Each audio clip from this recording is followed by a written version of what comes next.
Hello everyone, and welcome to the first video under the new name.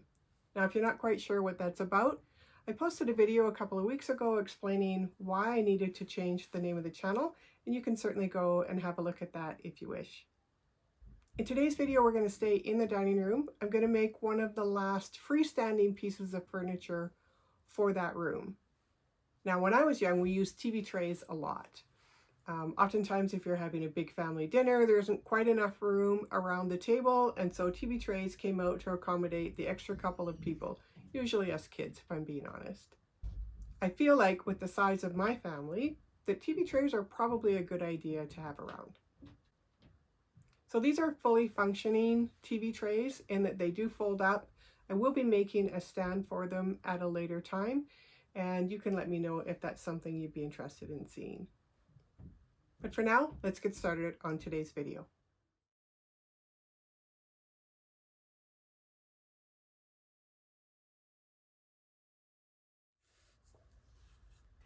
I don't always do mock-ups for my miniatures, but I tend to do one if there is a function that that particular piece has to have. And I'm so glad I did a mock-up of this little table, because I learned, first of all, so much about what to do to make this little table work, but more importantly, I learned a whole lot about what not to do. So hopefully that experience will help you to avoid some of the pitfalls that I had with this first piece. So I'm going to start with the legs first. So you should have 4 pieces marked A, and I cannot stress enough how important it is that all 4 of these pieces be exactly the same length. This is one of those pitfalls that I was talking about. If one is shorter than the other, your dowels are not going to line up and it's going to be wonky. So what I did was I cut my length first, and then I cut the 4 individual pieces out. I also cut these out a couple of millimeters too big. So your measurements say 59 millimeters. At some point a little bit later, I'm going to cut off 2 millimeters. The reason that I left it a little bit longer, I'll show you in just a minute when we get to the actual drilling of the holes. So you can see that I've drawn a little line across at that 2 millimeter mark so that I know where to cut that off and still have the same length on those 4. So obviously 2 of the legs are going to be on the outside and 2 legs are going to be on the inside. There are different measurements for where the holes will be, depending on whether or not it's an outside leg or an inside leg. So starting from the end where you've made that 2 millimeter adjustment, I need to first find the center of the leg. So I cut these at 4 millimeters wide. So I'm just making a mark here at the 2 millimeter mark. And then I'm going to make another mark 4 millimeters from the end of the dowel. Not from the 2 millimeter line, but from the end. And this is the spot where I'm going to drill my first hole.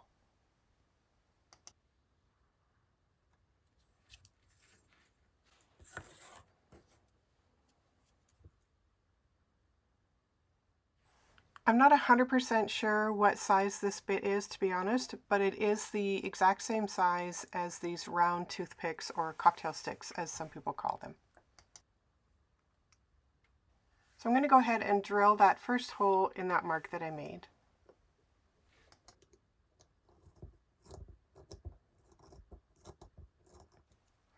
Now here's the reason why I left that additional 2 millimeters there. The first time I tried to make this table, every time I tried to drill this hole out, it chipped all the way through and broke that little piece out because it was too close to the end. So by leaving that little bit of additional space, you can get that hole drilled in there neatly, and then you can cut off that extra 2 millimeters. So I have to drill that same hole in all 4 pieces. So the next trick is to make sure that the hole is in the exact same place on every single piece of those legs. So you can do that a couple of different ways. I took some tape and wrapped those 2 pieces together so that I knew they weren't going to shift. And then I used the first hole as a guide to make the hole in the second piece.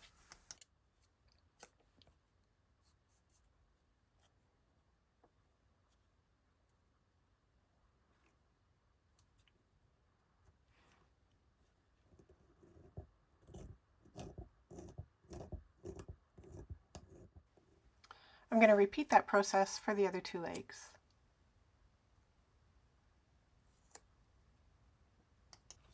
Once you have all 4 of those holes drilled, we need to then make another hole on all 4 pieces at the 30 millimeter mark. So this is going from the side where you've already drilled the hole, but from the very end of that piece of wood, and go in 30 millimeters.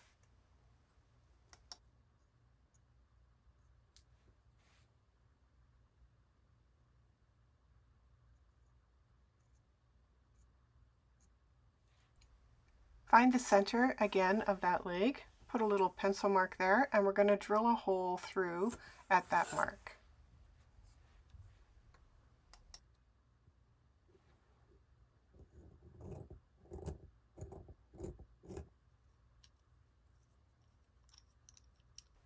I drilled that same hole in all 4 of the pieces using the same process. Now on just 2 of these pieces, which will be the inside legs, we're going to make a 3rd hole, and this is again going from that first hole on that side, but now we're going to go down 48 millimeters, and we'll drill holes in both of those pieces of wood. You're probably getting tired of drilling holes, I'm sorry, but we still have 2 more to go. So we're going to take our pieces marked B. So these are the same width as the legs, but they're shorter. And these are going to be what's going to attach the legs to the bottom of the table tray. So again, these are a couple millimeters longer than they need to be. I've marked off the 2 millimeter mark, and I want to drill a hole in these 2 pieces in the exact same place as I did with the larger one. So if you want to attach the one larger one to one smaller one and drill those holes out on both of those pieces, just on the one end, we're just putting 1 hole in each of these smaller pieces. And now that all of the holes are drilled, I'm going to go in and I'm going to take off that 2 millimeters from each of those pieces. I need to round off both sides of these legs, so I'm just going to take my knife and just cut a tiny little slit corner off of each side. You don't have to take very much, just a tiny little bit, just to help with the rounding process. Then I'm going to put them all together and use an emery board or some sandpaper to smooth it out.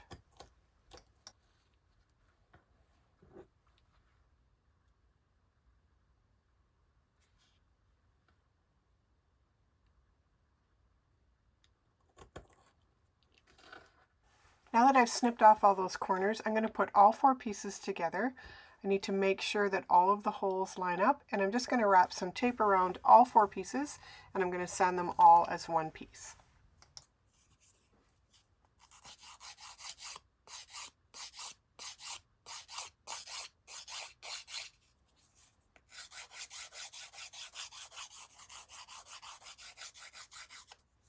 If you don't round off these ends, you'll have difficulty opening and closing the table.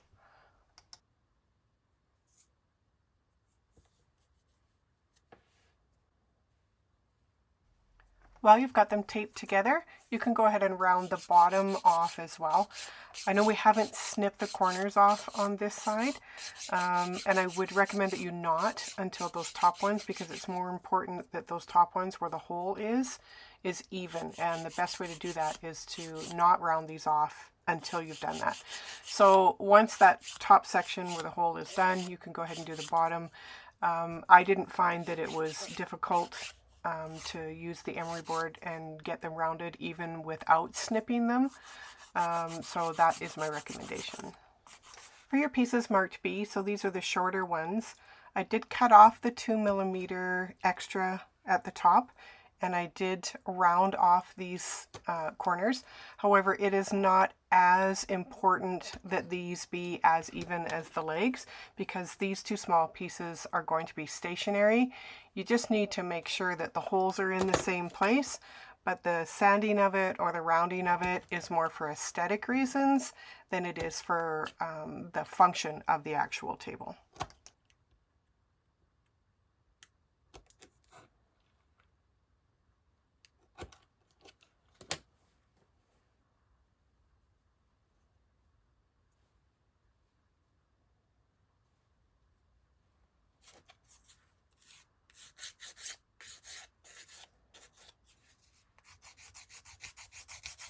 I'm going to put in the short dowels in next.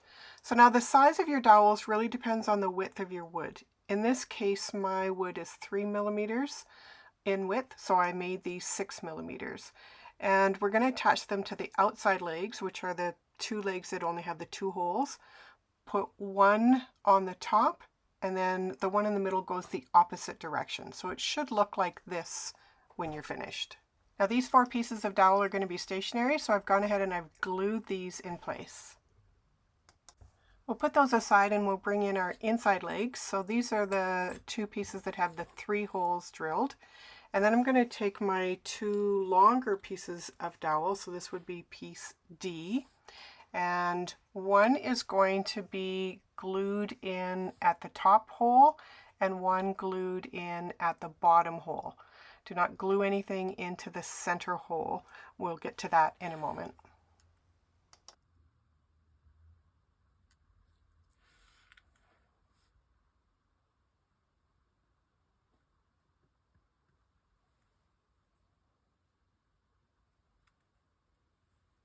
Make sure you push that dowel all the way through so that it's flush on the opposite side.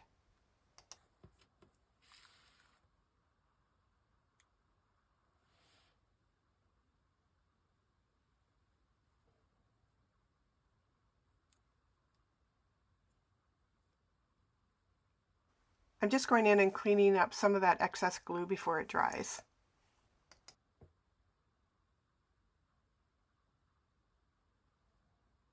Now using some glue, I'm just going to attach the other end of that dowel to the other leg.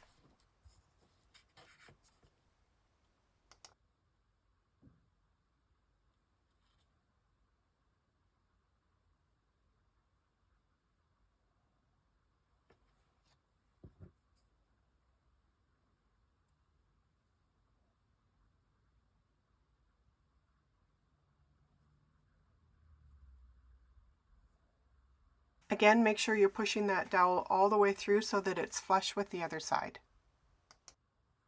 So it's time to put the legs together. So I've just lined them up now in the order that they're going to go together. So the first thing that I'm going to do is I'm going to attach piece B, which is this little guy, to the outside or the top dowel on the outside leg. Do not use glue for this part. If you glue it together, you won't be able to open and close the tray. So once you've pushed it through to the other side, just make sure that you can swing those 2 pieces back and forth.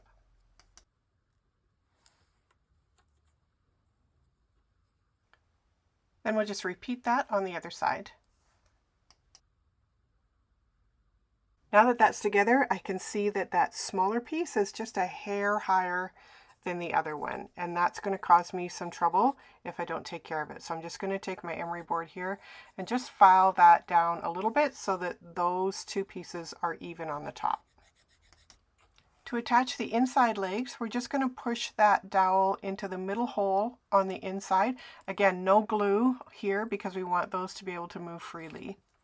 Once you've got them together, then make sure that the top of those 6 pieces are all nice and even. If there's any that are a little bit higher than the other, now's a good time to just use your emery board or your sandpaper and make sure that all 6 of those pieces of wood are at the same height.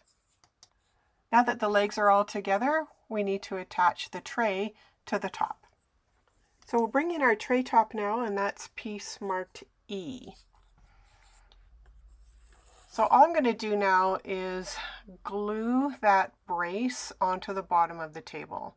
Now it's not quite centered. I've left on the back, which is at the top of the screen, there's about 3 millimeters of distance in between the edge of the tray and the beginning of the brace, and then there's about 5 millimeters on the front side.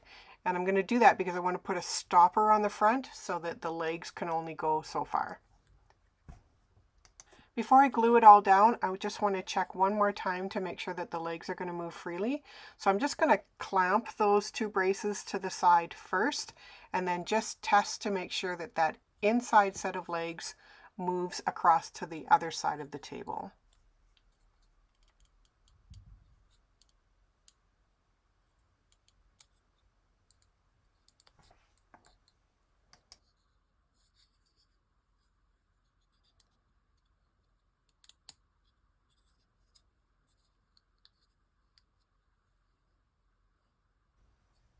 Since everything appears to be moving smoothly, I'm going to go ahead and I'm going to put some glue on the top of those braces, and we'll actually attach it to the tray table.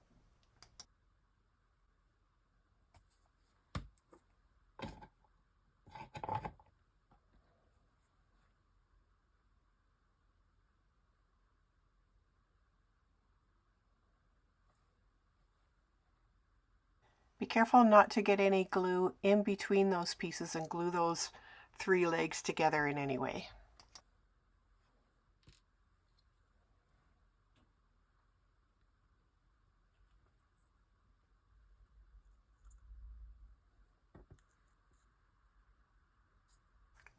I'm going to clamp those side pieces down one more time just to make sure that they don't shift while the glue is drying. The last piece is that little stopper, so that will be your piece marked F. I'm gluing that little piece up on its side, just at the edge or maybe a millimeter back from the front of the table.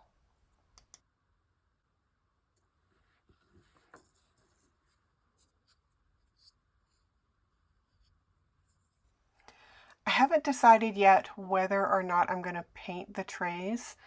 I will caution you though, if you're going to paint, when you paint those legs, the thickness of the paint is probably going to interfere with how easily those legs move in and out. So just be careful there. I'm thinking probably a stain might work better than paint, but once I make a decision on whether I'm going to do it at all, and if I do, what color, then I'll go ahead and paint it at that point. But that'll take us now to the end of this tutorial. I hope you like this little table. I plan on making 4 of them, and then probably a stand to keep them in. If you're interested in seeing what the stand looks like, please let me know in the comments, and I'll share that in a future video. Thanks everyone for joining me, and we'll see you next time. Bye for now.